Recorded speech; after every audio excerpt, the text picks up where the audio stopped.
Ibinida naman ni Ilagan City Mayor Jose Marie Diaz ang mga achievements ng lungsod ngayong taon sa isinagawang State of the City Address kahapon ika-24 ng Nobyembre sa The Capitol Arena. Ito rin ay kasabay ng selebrasyon ng kanyang kaarawan na dinaluhan ng kanyang pamilya at kaanak, mga city councils, provincial at regional directors, scholars at iba pa. Sa kanyang talumpati, sinabi ng alkalde na marami ding mga LGUs, national officials at mga regional directors ang dumadayo sa kanilang lungsod upang mag-benchmark sa kanilang mga best practices.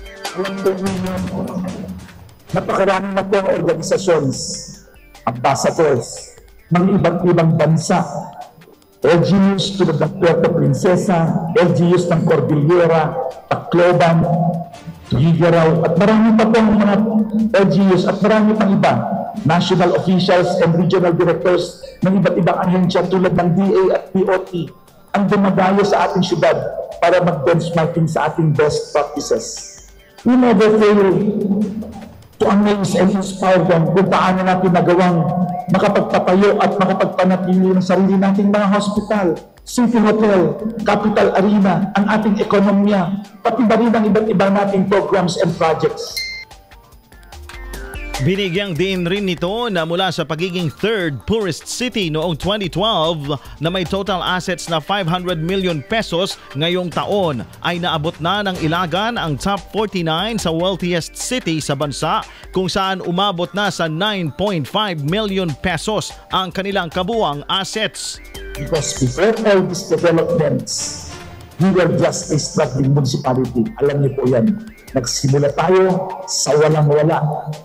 Kaya sa sarili nating sikap na pagkakaisa, from being the third poorest city with an asset only of 500 million when we were assessed by Commission on Audit way back 2012, nakasusunod po natin, we fought our way to reach our current status as the 49 wealthiest city na out of 160 cities in the whole country with total assets of 9.5 billion na po.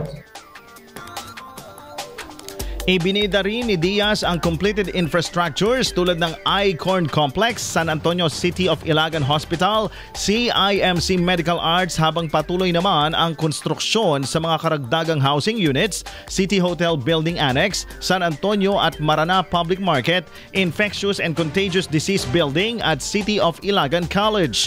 Ibinahagi rin ito ang mga completed at ongoing constructions ng mga barangay health centers, daycare centers, ISAT Auditorium, Prosecutors Building, streetlights at pagsisemento ng mga daan. Bukod dito, ibinahagi rin niya mga agricultural machines na naipaabot sa mga magsasaka na layong makatulong sa pagpapalakas ng produksyon ng kanilang mga ani. Sa huli, nagpasalamat si Mayor Diaz sa mga dumalo at nakiisa sa kanyang soka at kaarawan. Sa aking mga kapwa Ilaganyo, siyempre nagpapasalamat ako sa trust and confidence that the acclamation na naniniwala po kayo in lahat ng avenues, mapabagyo man, naniniwala sila, nakikinig sila, is a tangible sign of their trust and confidence sa inyong abang likod. Yan ay napakalaking honor yan na hindi mababayaran ng kahit kanino. These are gestures I shall never forget for the rest of my life. Yan ang naging mensahe ni Mayor Jose Marie Diaz. IFM News.